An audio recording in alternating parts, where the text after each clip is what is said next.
My stepson threw me out after I paid his $60,000 home loan and supported his family for 3 years. He said I was a burden and his wife deserved the house more than I did. What he didn't know: I owned the house, paid every bill, and his wife had been secretly planning to divorce him the moment I left. The look on his face when the eviction notice arrived 3 weeks later was priceless, but what happened next destroyed him completely. Before I share how this all unfolded, I need your support. Please subscribe to this channel and leave a comment telling me where you're watching from. It helps these stories reach people who need to hear them. Now, let me tell you exactly what happened. My name is Robert. I'm 70 years old, and I just learned a painful lesson about family. My wife, Margaret, passed away 5 years ago, and when she died, I lost not just my partner 35 years, but my connection to what I thought was my family. You see, I never had biological children. Margaret had a son from her first marriage named Derek, who was 12 when we married. I raised him as my own, paid for his college, helped him start his business, and thought of him as my son in every way that mattered.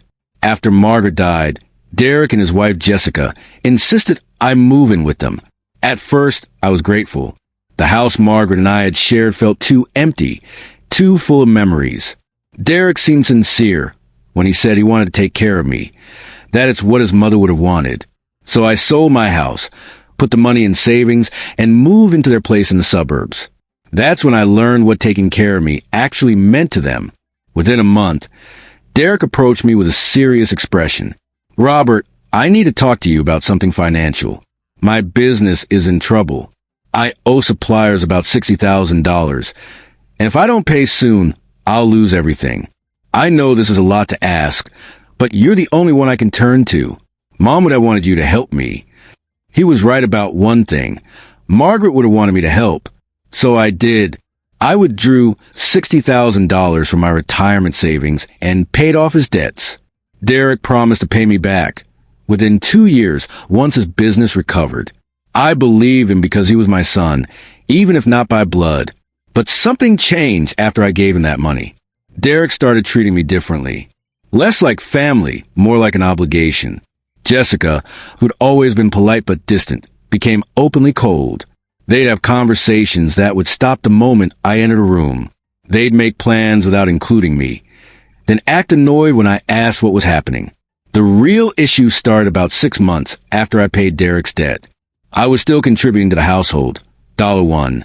$500 every month for groceries and utilities, plus I'd paid for a new roof when theirs started leaking, replaced their broken furnace, and bought Jessica a car when hers died. I wasn't keeping track, but I figure I put another $35,000 into their household over those 3 years. Then one evening, Derek came home from work with Jessica and their 2 kids, and they sat me down in the living room like I was about to get bad news from a doctor. "Robert, we need to talk about living arrangements," Derek started, not quite meeting my eyes. "What about them?" I asked.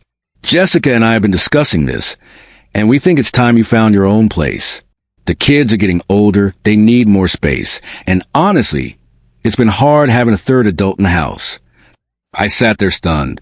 "You're asking me to leave?" Jessica jumped in, her voice saccharine sweet, but with an edge underneath. "It's not that we don't appreciate everything you've done, Robert, but Derek and I need our independence. We're still young. We have our whole lives ahead of us, and we can't be responsible for taking care of an elderly person forever." Elderly person, not family, not even Robert, just an elderly person. "But I've been paying $1,500 a month, plus all the repairs, and we're grateful," Derek interrupted. "But that doesn't change the fact that this is our house, our family, and we need our space. We think it's best if you move out by the end of the month. That gives you 4 weeks to find a place." 4 weeks. After 3 years of living there, after paying off his massive debt, after contributing tens of thousands to their household, I got 4 weeks' notice like a tenant who'd missed rent. "Derek, your mother would be heartbroken if she knew you were doing this." His face hardened. "Don't bring my mother into this. She's gone. This is about what's best for my family now, and having you here isn't working anymore." That night, lying in the small bedroom they'd given me, the one that used to be their storage room, I realized something. They've been planning this for a while. The way they've been treating me. The conversations that stopped when I walked in.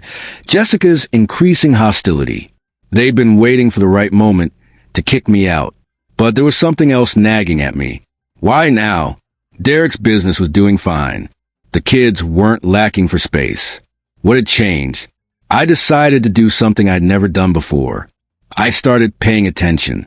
The next morning, while Derek was at work and Jessica was out shopping, I noticed her laptop was open on the kitchen table.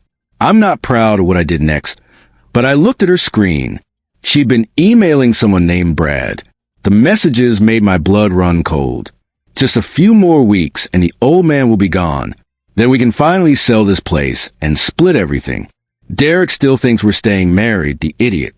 Once Robert's out and we sell the house, I'm filing for divorce and taking my half. You and I can finally be together. Jessica was planning to leave Derek, but she needed me out first. And Derek, completely oblivious, was helping her execute her plan. I took photos of those emails with my phone. Then I started looking at other things. Financial documents left carelessly around. I discovered that the house wasn't paid off like Derek had told me. He'd refinanced it 2 years ago and taken out $150,000 in equity. The business he claimed was recovering? According to tax documents I found, it was barely breaking even. Most of that equity money had gone to Jessica's spending habits. Designer bags, jewelry, a timeshare in Florida I'd never even heard about. They were drowning in debt again, living a lifestyle they couldn't afford, and they needed me gone so Jessica could divorce Derek and take half of everything before it all collapsed. But here's what neither of them knew. Here's what I'd kept myself for 3 years, because I never thought I'd need to use it. When I sold my house after Margaret died, I didn't put all that money in savings. I bought this house. Their house. The one they thought belonged to them. Derek had been in such financial trouble when Margaret died that the bank was about to foreclose. I quietly bought the house from the bank, put it in my name, and let Derek believe he still owned it. I did it to protect him, to give him stability while he rebuilt his business. I never told him because I didn't want him to feel indebted or embarrassed. The refinancing he thought he'd done, that was actually a personal loan for me, structured to look like a mortgage so he wouldn't know. The $150,000 he'd borrowed was my money, not a bank's. Every mortgage payment he thought he was making was actually going into an account I'd set up for his kid's college fund. I'd done all of this because he was my son and I loved him. But now, that love was about to cost him everything. I spent the next 3 weeks preparing. I contacted a lawyer and showed him the emails from Jessica. I pulled together all the financial documents. I had everything ready. On moving day, Derek seemed almost gleeful. He'd hired movers to help me, which I thought was considered until I realized he'd hired the cheapest company possible and only paid for 2 hours of work. All set, Robert? He asked as I stood in the living room with my few boxes of personal belongings. Almost. I just need to make sure everything's clear about the house. The house? He looked confused. Yes, your house. There are some things you should know now that I'm leaving. Jessica appeared from the kitchen, arms crossed. What things? I pulled out a folder I prepared. Well, first, Jessica, you should know that I found your emails to Brad. I know you're planning to divorce Derek the moment I'm gone and take half of everything. Her face went white. Derek spun to look at her. What? What is he talking about? I'm talking about your wife's affair with someone named Brad, and her plan to divorce you and take half the house the second I'm out of the picture. That's ridiculous. Jessica shouted, but her face told a different story. Derek looked between us, confusion turning to anger. Jessica, is this true? Don't listen to him. He's a bitter old man who's angry we're kicking him out. I handed Derek printouts of the emails. His hands shook as he read them. His face went from white to red to a color I'd never seen on a human being before. You were planning to leave me? His voice cracked. Derek, I can explain. Explain? You call me an idiot. You said once Robert's gone and we sell the house, you're taking your half. He looked at me, pain and confusion mixing with anger. And what did you mean we'll sell the house? This is my house. This was the moment I'd been both dreading and anticipating. Actually, Derek, it's not. It's mine. Silence. Complete, total silence. What are you talking about? Derek's voice was barely a whisper. When your mother died, you were about to lose this house to foreclosure. You were so devastated by her death and so overwhelmed by debt that you weren't thinking clearly. I bought the house from the bank. I put it in my name. I've owned it for 5 years. No, that's not possible. I've been paying the mortgage. You've been paying me back for loans I gave you, which I structured to look like mortgage payments. I did it so you wouldn't feel embarrassed or indebted. I wanted you to have stability and dignity. I pulled out more documents. Here's the deed. My name. Here are the loan agreements you signed. Read them carefully. They're personal loans, not mortgages. Here are the property tax records. All in my name. Derek's legs seemed to give out. He sat down hard on the couch. Jessica's survival instincts kicked in. Well, then Robert can just transfer it to us. He's been living here for 3 years. Surely he owes us something for taking care of him. Taking care of me? I actually laughed. I paid $1,500 a month for 3 years.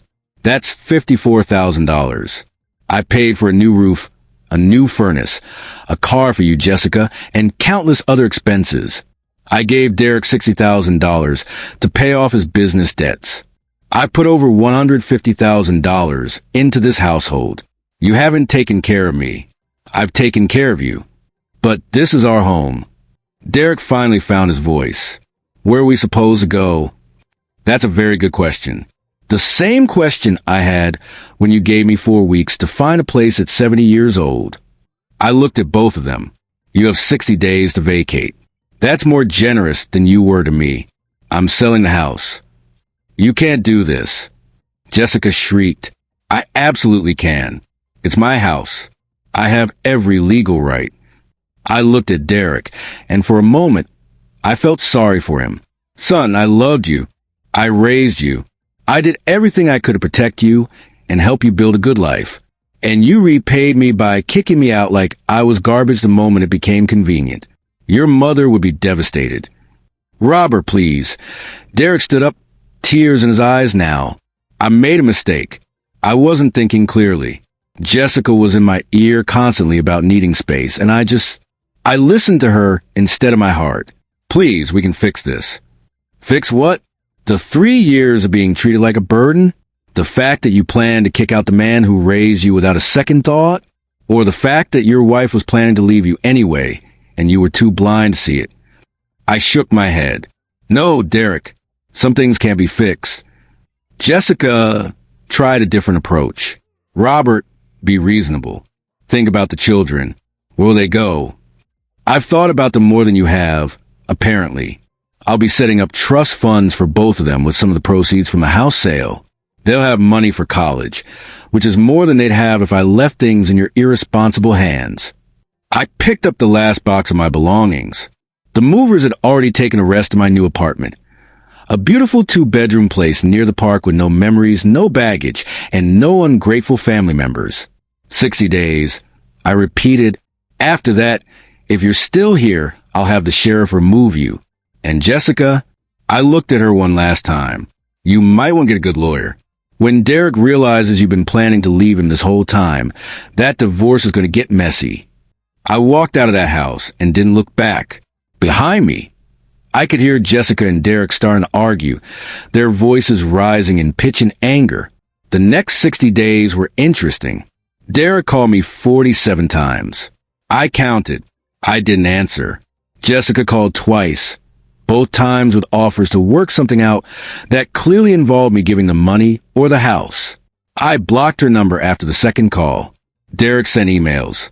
Long, rambling emails about how sorry he was, how he made a terrible mistake, how his mother would want to forgive him. I read the first few, then stopped.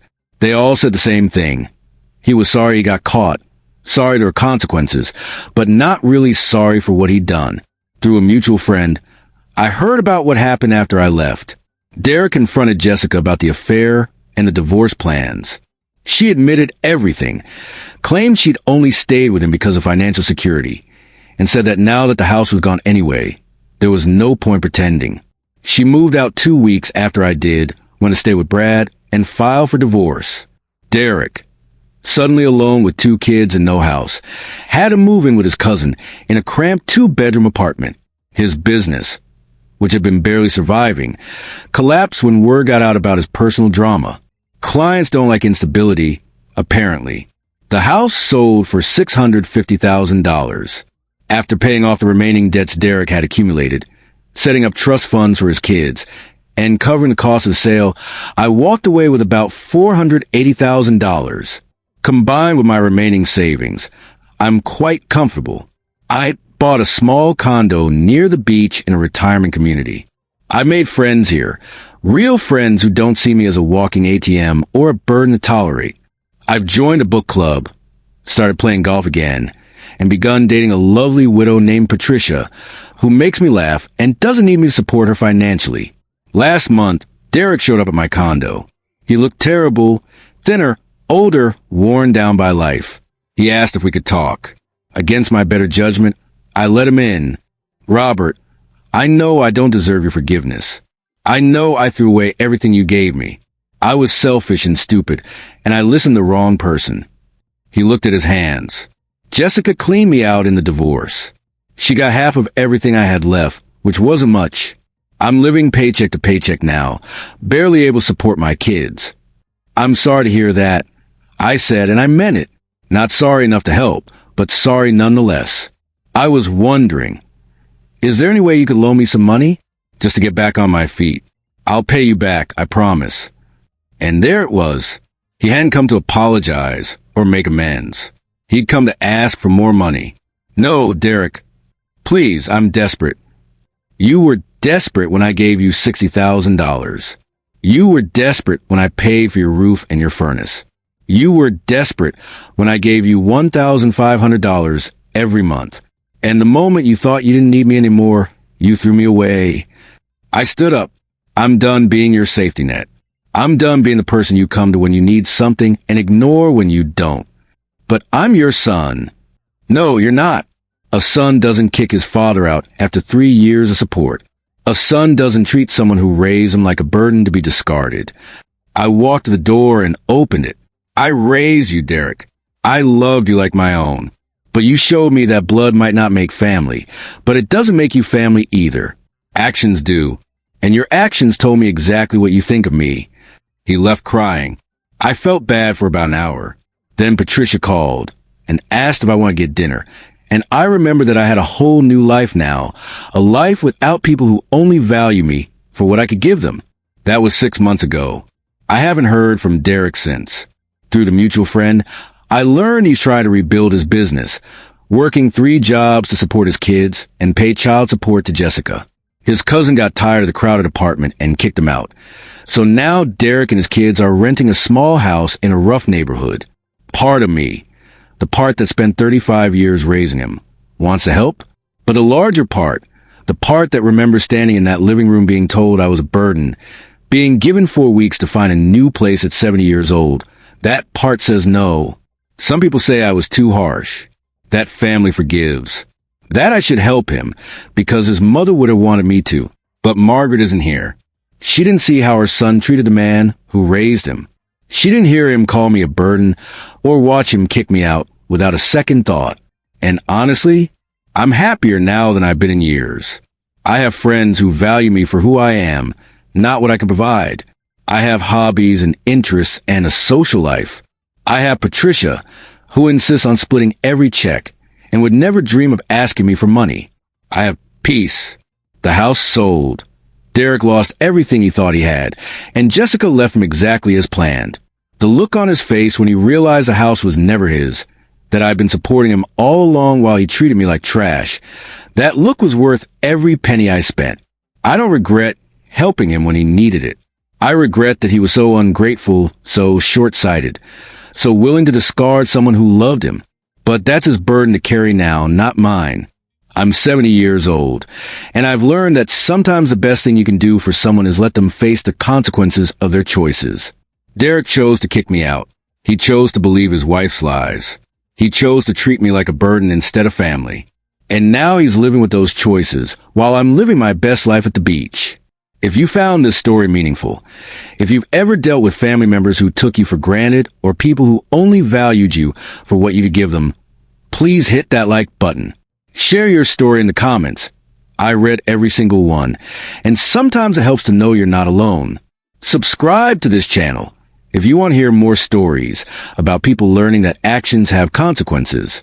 And remember, family is about how you treat people, not just what you're related to by blood or marriage. Thanks for listening to my story.